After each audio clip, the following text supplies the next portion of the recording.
our photog was right near someone who did get shot. So for those folks, it was clear and present and obvious. The team will be wearing these decals right here.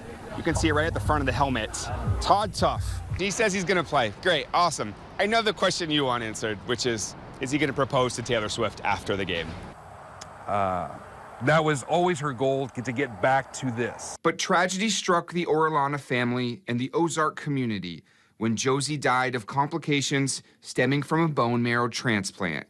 Mountaineers head coach Tom Cox pulled Preston from practice and sat him down here on this bench, a move he had no idea at the time was so important. And as he got home, his dad noticed that his legs were swollen. Happy game day from New Orleans, the site of Super Bowl 59. Right behind me, check it out. It's a beautiful day to do something historic. Now we turn our attention to the Central Ozark Conference. Nixa still has the inside track to win the conference crown. The Eagles just need to avoid any slip-ups before season's end. Fans are piling into the K. Of course, they don't want to see their favorite team's season end tonight. As you may have heard, revenge, though, that is a dish best served cold. Speaking to the Chiefs players, as you would expect, a very somber tone, but also an appreciative tone of what they've been able to accomplish. But a beignet, I think I said it right, yep. That is something I can't wait to have. For so many in Ozark, the subject is still tough to talk about. Josie was a very feisty person on the court. She was a very go-get-it girl.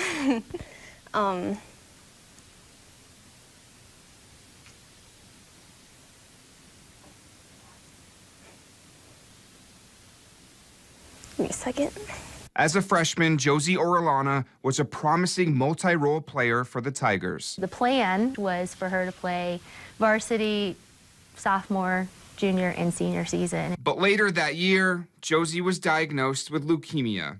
After sitting out 2 seasons, Josie was preparing to make her return this year as a senior. She dreamt of playing Ozark varsity, and that was always her goal, to get back to this. But tragedy struck the Orellana family and the Ozark community when Josie died of complications stemming from a bone marrow transplant just before Christmas. There's definitely been good days and bad days. Even still, I still struggle with missing her, spending the good times together and just playing volleyball and like peppering with her because she was my pepper partner.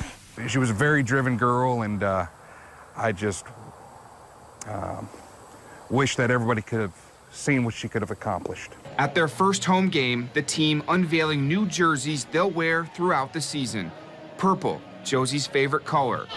Orange numbers for leukemia awareness, and presenting Josie's framed jersey to her mother Tracy, father Frank, and brother Marcus. We want them to feel like this is a special senior season for Josie as well, because she's not with us in person, but she's with us. The outpouring of support has been very helpful, but it's still, it's a daily struggle, and it always will be. The players and students wearing T-shirts with the team's motto this season, "Fight like Josie." I think whenever we step on the court, not only tonight, but every other game, we always choose to fight just like Joe did. When Mount Vernon sophomore running back Preston Hardiman entered summer football camp, the Mountaineers had big plans for him. He would have had a big role on our JV team. But in practice on August 11th, those plans changed. He was just sluggish throughout. It was just so out of character. I was just like, what's going on? He said, I don't know, Coach. He said, I've just been so tired lately. Mountaineers head coach Tom Cox pulled Preston from practice and sat him down here on this bench, a move he had no idea at the time was so important. And as he got home, his dad noticed that his legs were swollen. I used to be a medic in the Air Force, and I looked at his legs, and the first thing I thought was, well, if he was my age, I would think that you had congestive heart failure. Preston's parents rushed him to the ER in Aurora. The ER doctor, as soon as he saw the CT of his heart, he said, we gotta go. It was every parent's nightmare, and time wasn't on their side. A plane was flown into Monette to fly Preston immediately to Kansas City. The ICU doctor, he just looked at me and said, he had football practice yesterday. Doctors told him Preston's heart had swelled to one of the largest they'd ever seen. I said, Coach made him take his helmet off and sit down because he was so tired, though.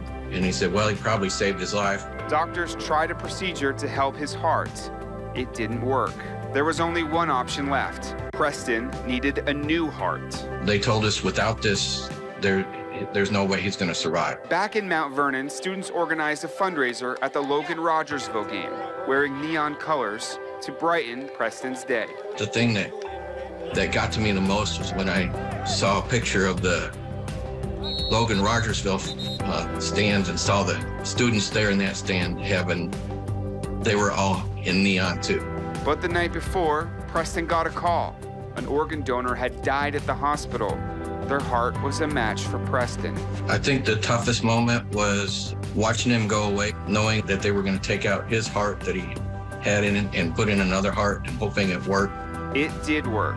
Like when I go outside and walk in and I appreciate being able to walk and stuff, because those moments those times in my room, I couldn't even get up, go to the bathroom. Word spread at the game. The fundraiser was no longer to support Preston while he waited for a heart, but while he recovered from getting one. It was really exciting for the student body. It's awesome to hear that he's getting like a heart, and it's good to hear that he's doing good right now. As Preston lives life at the Ronald McDonald House in Kansas City, he can't wait to get back to playing football. Doctors say he should be able to run track this spring too. I did the 400, but I'm not doing that this year. Well, I'll do 100 and 200. And he wants the heart donor's family to know what they mean to him. Thank you. I'm alive because There's many other families that were given second chances because of their decision. Including Preston's teammates, who bring his jersey with them to every game. Let's give it up again for your champion of athletes. Some call it the champion athletes of the Ozark Nights. Others call it the best game at Nixa every year. That's one of the highlights of the season. I'd say most of our fans definitely enjoy coming to this game. It's a lot of fun. It may only be 5 minutes. I'm pumped up. But this special group of basketball players provide the fans here in Eagle Country plenty of reason to cheer. My favorite part about the game is when the fans cheering me and Alex on. Oh yes, yeah, loudest crowd in Southwest Missouri. Evan and Alex are best friends who help Nixa as team managers. But in this game, they're the players. And the team they normally cheer on is here cheering for them. They've got a clear game plan. Pass the ball, share the ball, and get the ball to my boy Evan over here.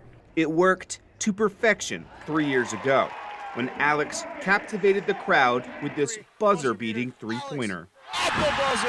Something Evan and Alex know is a once-in-a-lifetime experience. Do you think anything like that's going to happen today? That's not going to happen. But as the clock wound down, Alex found himself with the ball again.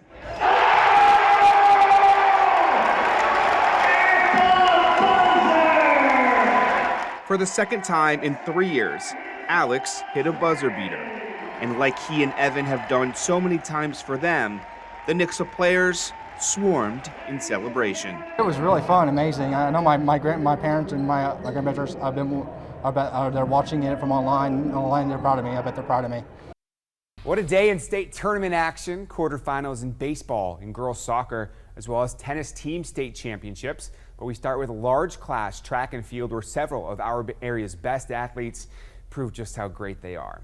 To Jefferson City for the Class 3, 4, and 5 state track meet. In Class 5, Camdenton's Angel Dickerson runs an impressive 10.44 in the 100-meter dash. He wins the 100 and 200 races, sweeping the sprints. Buffalo's Brett Schwanke impresses in the Class 3 100-meter dash as he wins the title with a time of 10.49.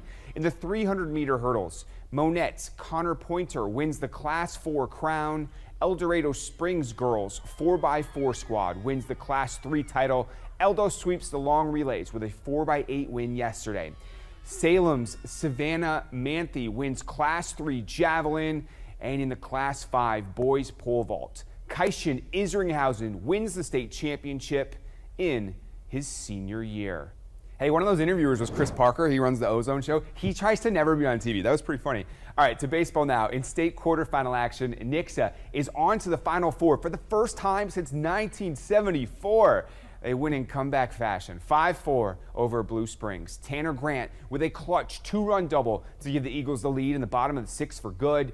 They'll play Liberty North in Ozark Friday night. Glendale paying a visit to St. Francis Borgia with a trip to the Class 5 Final Four on the line late in the game.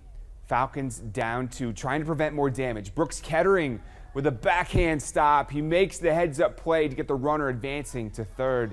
A big out for Glendale. Now to the 7th. Falcons down to their final 3 outs. Sebastian Norman rips a laser to the hole at short. He's on first with nobody out. Next batter, Mark Ross puts a charge into this one, but it's right at the second baseman for a tailor-made double play. Carter Lewis would then draw a walk, but Borgia gets the final out and eliminates Glendale 2-0. Girls soccer now. Class 4 state quarterfinals. Kickapoo girls hosting Blue Springs South with a trip to the Final Four on the line. This will help. Off the corner kick, Missouri's stolen base queen, Taylor Akers, is there. She'll be playing softball for the Bears next year. It's 1-0. Hey, back come the Jaguars, though. Haley Kramer with the perfect placement here in the corner. Tough to stop that. So we're tied at 1. In the final 10 minutes, the Chiefs take the lead again. Check out this kick by Faith Joe. Perfect placement to find the foot of Ellie Davison.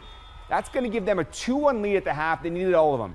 Kickapoo's going to the Final Four. 5-4, they win. In Class 3, Springfield Catholic paying a visit to Union in the quarterfinals, the Lady Irish. With chances in the first half, Bella Passanisi makes a run and feeds one across. Olivia Swisshelm slices through for the shots, but the Union keeper makes the stop. It's still scoreless.